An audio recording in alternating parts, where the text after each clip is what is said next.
Mesdames et messieurs, bonsoir. Merci de nous rejoindre pour ce nouveau numéro de l'Échiquier international en direct de Al24 News. La situation au Niger évolue de façon rapide et inquiétante, ce qui laisse très peu de place en tous les cas au recul, semble-t-il nécessaire dans pareille situation depuis l'annonce donc du coup de force le 26 juillet dernier et le renversement du président Mohamed Bazoum.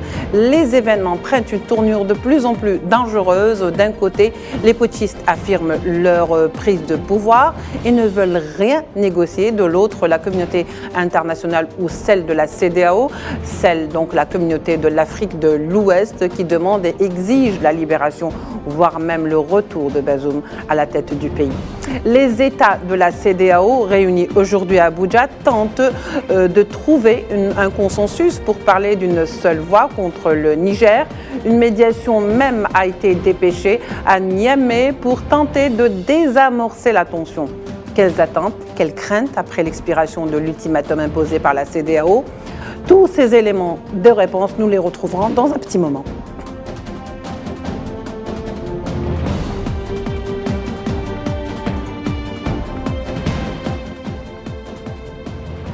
Alors, comme je le disais, sera avec nous ce soir pour le débat en direct par téléphone Ahmed Kateb, professeur universitaire et analyste des questions internationales. Ahmed Kateb, bonsoir, merci de nous rejoindre. Bonsoir, merci pour l'invitation. Également Riyad Sidawi en direct de Genève. Vous êtes directeur du Centre de recherche arabe, le CARAPS, basé à Genève. Monsieur Sidawi, bonsoir et merci d'avoir accepté notre invitation. Bonsoir, bonsoir. Alors, la CEDEAO réunit aujourd'hui, depuis ce matin, à Abuja, au Nigeria, pour tenter, tant bien que mal, d'abord d'aplanir les divergences entre les membres de cette communauté et surtout parler d'une seule voix dans les décisions qui seront prises contre le Niger, nous allons le dire ainsi, en cas de refus d'obtempérer. Que va décider la CEDEAO qui a exigé d'abord la libération de Bazoum? Pour commencer avec vous, Ahmed Kateb. La CEDEAO, réunie à Abuja, donc dans la capitale du Nigeria, est en train de voir quelles sont les meilleures options à mettre sur la table pour revenir à l'ordre constitutionnel au Niger. C'est vrai qu'auparavant, la CEDEAO a violemment condamné le coup d'État, a exclu le Niger de ces instances, a bloqué toutes les aides économiques et suspendu le pays également, mais surtout, la CEDEAO a menacé d'intervenir militairement pour rétablir l'ordre. Là, la CEDEAO a été confrontée à une sorte de front de revue au sein même de ces instances, symbolisé par le communiqué commun entre le Mali et le Burkina Faso, auquel s'est joint la Guinée-Conakry, pour estimer que toute agression contre le Niger est considérée comme une agression contre ces trois pays. On voit que la CEDEAO est en train de se fissurer littéralement à cause d'une prise de position radicale.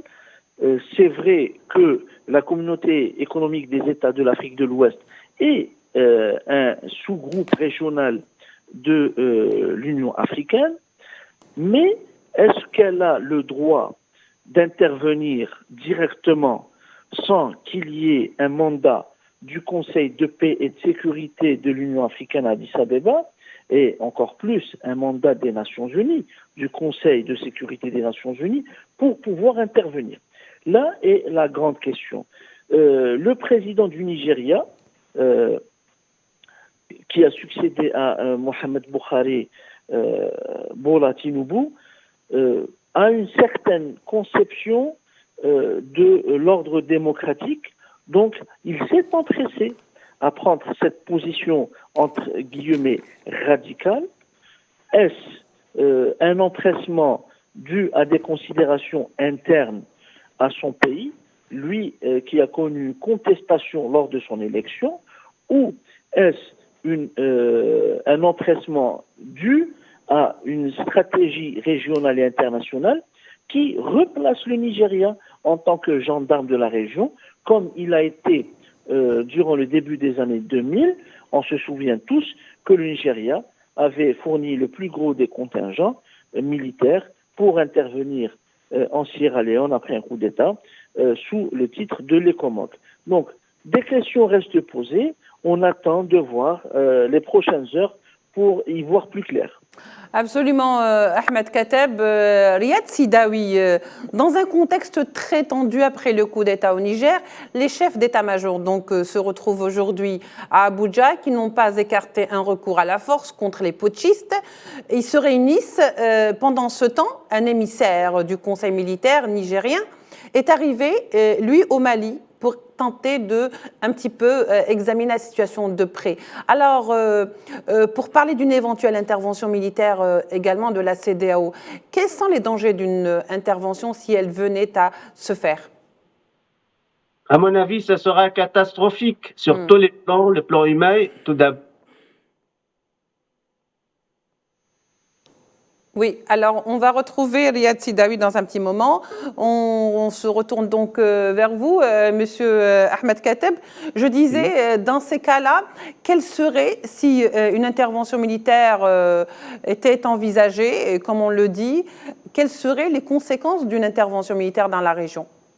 Les interventions militaires ont toujours des conséquences catastrophiques parce qu'on connaît la date du début du conflit ou d'un conflit ou d'une intervention, mais on ne connaît pas la date de la fin de cette intervention. Donc, c'est toujours problématique d'intervenir dans un pays, d'autant plus que la population de ce pays refuse l'intervention. C'est le cas au Niger. Il y a eu des milliers de manifestants à Niamey pour apporter leur soutien au changement de régime. Hier, plutôt ce matin même, le président du Parlement du Niger, lequel Parlement est gelé par les nouvelles instances gouvernantes du pays, le président du Parlement nigérien a déclaré que l'intervention envisagée par la CEDEAO serait une catastrophe pour son pays. Il a appelé justement la CEDEAO à surseoir à cette décision, car selon lui, les seules victimes ne sont autres que les populations du Niger. Donc, la catastrophe est là, si l'intervention y est, catastrophe économique, catastrophe humanitaire, flux de réfugiés en direction du Mali, du Burkina et de l'Algérie. Donc, c'est complètement chaotique comme scénario si une force étrangère allait intervenir à Niamey contre la volonté non seulement des nouvelles autorités qui ont promis de riposter, de considérer ça comme une agression, mais surtout des populations du Niger qui, a priori, sont en phase avec les décisions prises par les militaires au pouvoir. Très bien, Kateb. Monsieur Sidawi, Riyad, donc on se retrouve. Je disais tout à l'heure avec Ahmed Kateb, quels seraient les risques d'une intervention militaire éventuellement si elle venait à se faire? Moi, je pense que ce sera catastrophique sur tous les plans. Tout d'abord, le plan humain, c'est un sang africain qui va couler. Oui. Et en faveur de qui? Je pense en faveur des puissances coloniales, à leur tête la France et autres. Donc, les Africains seront les premiers perdants. Et aussi, ça c'est contre la charte de l'ONU. Revenons au droit international. Nous connaissons bien qu'il y a le principe et le droit des peuples de l'autodétermination. Donc, ce qui se passe en Niger, c'est une dynamique interne de la vie politique et de la population et de l'armée nigérienne. Mais pourquoi vous intervenez dans une dynamique totalement interne? Moi, je pense qu'il y a évidemment beaucoup d'hypocrisie, beaucoup de leçons de démocratie, etc. Heureusement que deux pays, le Burkina Faso et le Mali, ont été fermes, qui sont contre toute agression, intervention militaire. D'ailleurs, l'Algérie aussi a eu la même position pour toute intervention militaire au Niger, et ils sont prêts à défendre aussi le Niger. Moi, je pense, rappelons-le, Max Weber parlait de trois légitimités. La légitimité rationnelle, qui sont les élections, mais il a ajouté la légitimité traditionnelle, ça veut dire le prince héritier et les monarchies, et troisième légitimité, la légitimité charismatique.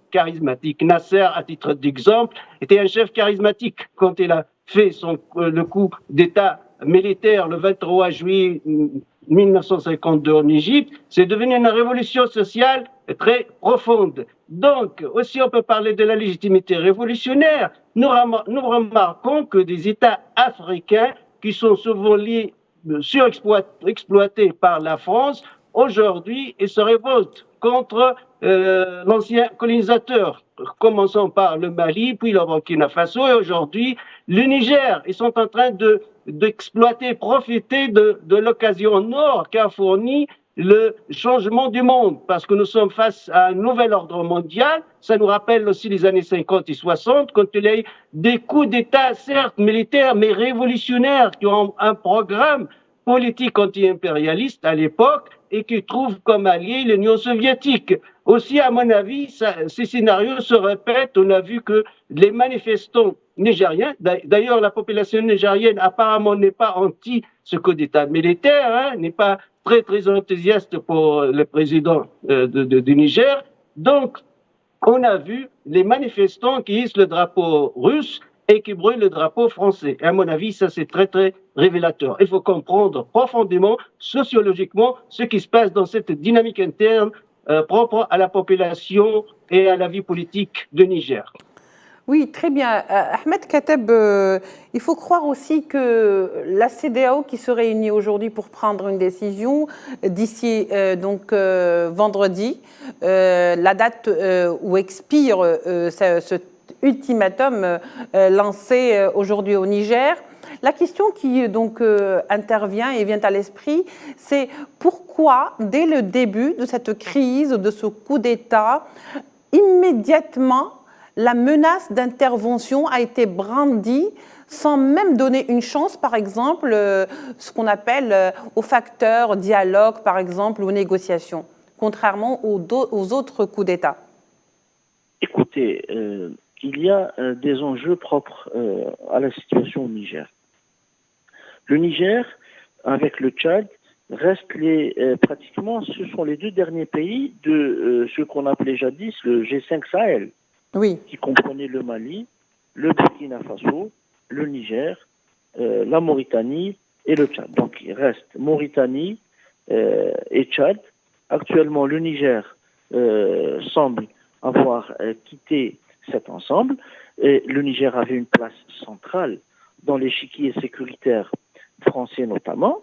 Une partie des forces françaises qui opéraient au Mali au titre de l'opération Barkhane se sont repliés vers le Niger. Le reste du contingent est stationné au Tchad. Donc il y a pratiquement 1500 soldats français. Il y a une base de drones américains également dans le pays, mais il y a surtout les mines d'uranium. L'uranium du Niger est précieux pour la France, même si le pays n'est plus le premier fournisseur d'uranium pour la France comme par le passé. Oui. Il a été supplanté par le Kazakhstan et l'Australie. Le Niger fournit toujours quelques 19% de l'uranium français. Ça, c'est important. Donc, il y a des investissements lourds de la part de l'ancienne compagnie Areva, Orano actuellement, qui sont au Niger, et ces intérêts propres aux Français et aux Américains ne peuvent pas du jour au lendemain disparaître à la faveur d'un coup d'État ou d'un changement de régime. Donc il faut absolument intervenir très rapidement pour rendre la situation non irréversible, parce qu'elle a tendance actuellement, avec le temps, à devenir irréversible, faisant du Niger un autre Mali, attention, un autre Burkina, une autre République centrafricaine, c'est-à-dire remplacer la présence traditionnelle néocoloniale française par une diversification de partenariats, par un choix assumé en direction de Moscou ou de Pékin notamment. Donc, pour les Français surtout, c'est quelque chose d'inacceptable D'où cette menace et de la CEDEAO sur la houlette du Nigeria et de la France elle-même. Paris, l'Élysée avait déclaré il y a quelques jours que la France interviendrait au Niger si les ressortissants français ou les intérêts français étaient immédiatement mis en danger. Oui. Très bien, Ahmed Kateb. Les États-Unis, en tous les cas, pour l'instant, affirment, Washington, le porte-parole, que absolument l'ambassade fonctionne normalement, que les ressortissants ne sont pas. Il n'y a pas d'indices qui disent que les ressortissants américains sont menacés. On a remarqué également que l'Italie, par exemple, était contre justement un éventuel coup de force ou une intervention militaire, appelons-le ainsi, au Niger, et que toute intervention serait une forme de nouveau colonialisme. On va y revenir sur tous ces aspects, mais juste après, je vous invite d'abord à écouter ensemble ce sujet signé Sohila Akilal. Durant 3 jours, le coup d'État au Niger sera sur la table des discussions à Abuja, la capitale nigériane. Réunis en conclave dès ce mercredi, les chefs d'état-major des pays de la communauté économique des États de l'Afrique de l'Ouest, CEDEAO, se penchent sur la situation au Niger. À l'occasion d'un sommet extraordinaire tenu dimanche passé toujours à Abuja, les dirigeants ouest-africains avaient déjà condamné le coup d'État et donné un ultimatum d'1 semaine aux commanditaires du putsch pour rétablir le président Mohamed Bazoum dans ses fonctions en réservant la possibilité d'un recours à la force. L'ultimatum donné expirera le 4 août 2023.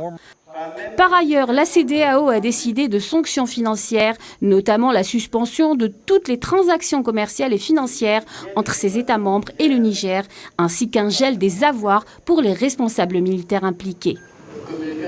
La CEDEAO a également demandé la libération immédiate du président Mohamed Bazoum et le retour complet à l'ordre constitutionnel en République du Niger. Les dirigeants ouest-africains avaient également annoncé la nomination à venir d'un représentant qui serait dépêché au Niger pour soumettre les exigences de la CEDEAO. La réunion de 3 jours des chefs d'état-major vient donc en réponse à cette situation critique pour définir les actions à entreprendre face à la crise politique au Niger.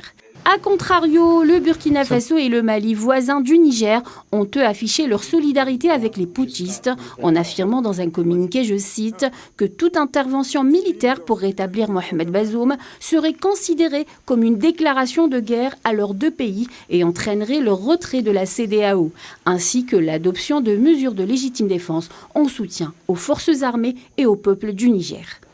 Ajoutant toujours dans le même communiqué qu'il refuse d'appliquer les sanctions jugées illégales, illégitimes et inhumaines contre le peuple et les autorités nigériennes, décidées dimanche par la CEDEAO à Abuja. De leur côté, les putschistes nigériens menés par le général Abdurrahman Tiani, nommé président du Conseil national pour la sauvegarde de la patrie, ont déjà mis en garde sur les conséquences qui découleront de toute intervention militaire. Une intervention militaire de plus en plus envisagée. Alors c'est vrai que c'est une intervention militaire de plus en plus envisagée. On ne parle que de ça. Tous les médias donc reprennent en cœur cette intervention militaire et la probabilité d'une intervention militaire au Niger. Cela dit, Monsieur Riyad Sidawi, donc le putsch au Niger, comme on le dit, une intervention militaire serait la dernière option sur la table selon la CEDEAO, en dépit bien sûr de toutes les menaces proférées. C'est contre la charte de l'ONU, qui est une ingérence dans les affaires internes d'un pays souverain. La charte de l'ONU, le droit international est clair et net. Et je pense même que les chancelleries occidentales ne sont pas très enthousiastes vis-à-vis d'une intervention militaire. Personnellement, peut-être aussi ça peut aboutir le contraire. Ça veut dire union de l'armée du Niger avec sa population, et puis la solidarité du Mali et de Burkina Faso, et évidemment, ils vont repousser cette intervention militaire. Nous sommes face à un phénomène qu'on a connu pendant les années 60. C'est pour cette raison, moi, en fait, je lis ce qui se passe au Niger avec le nouvel ordre mondial. Et j'ai ma typologie personnelle du coup d'État militaire. On a les coups d'État militaires conservateurs, réactionnaires, et les coups d'État militaires révolutionnaires. Les coups d'État militaires réactionnaires, à titre d'exemple, Pinochet a fait un coup d'État contre un gouvernement élu au Chili, et les Américains, et les Français, et les Britanniques ont soutenu Pinochet contre un gouvernement élu. La même chose, Hugo Chavez a gagné les élections, mais les Américains ont comploté pour qu'il soit en dehors du pouvoir. Alors il a été élu démocratiquement. Donc il y a les coups d'État militaires révolutionnaires à leur tête dans le monde arabe le 23 juillet 1952, le coup d'État des officiers libres, puis contre la monarchie irakienne, puis contre la monarchie libyenne, etc. Et de l'autre côté, il y a les coups d'État réactionnaires, conservateurs, qui sont en faveur de l'Occident. Je donne un fameux exemple pour la France qui veut donner des leçons de démocratie. Nous savons bien que les services français, DGSE ou même Total a financé plusieurs coups d'État militaires réactionnaires contre des gouvernements nationalistes et patriotiques en Afrique. À leur tête, le feu de Thomas Sankara, le capitaine Thomas Sankara, il était chef de l'État de Burkina Faso. Il a été assassiné avec un coup d'État militaire soutenu et préparé par les services français contre un président charismatique qui jouit de la légitimité charismatique dont Max Weber, le sociologue allemand, nous en parlait. Donc, on a deux catégories de coups d'État militaires. Les coups d'État militaires réactionnaires conservateurs sont soutenus par les États occidentaux. Les coups d'État militaires révolutionnaires, évidemment, qui cherchent les intérêts de leur propre population, notamment la nationalisation des matières premières et des sociétés qui exploitent leur patrie. Là, ce sont des coups d'État révolutionnaires. Et le monde a changé. Le nouvel ordre mondial, à mon avis, les nouveaux dirigeants de Niger vont directement vers Moscou, vers Beijing, pour demander le soutien. Parce que ça nous rappelle les années 50 et 60 du siècle dernier. Très bien, Riyad Sidawi. Mohamed Ahmed Katab plutôt. Alors, la question qui se pose maintenant, que tout le monde est réuni pour justement trouver une solution, quel lendemain pour le Niger si, bien sûr, le préalable imposé par la CEDEAO, à savoir la libération de Bazoum et sa restitution au pouvoir, n'est pas exaucé? Maintenant, c'est une question très intéressante, mais ne gageons de rien.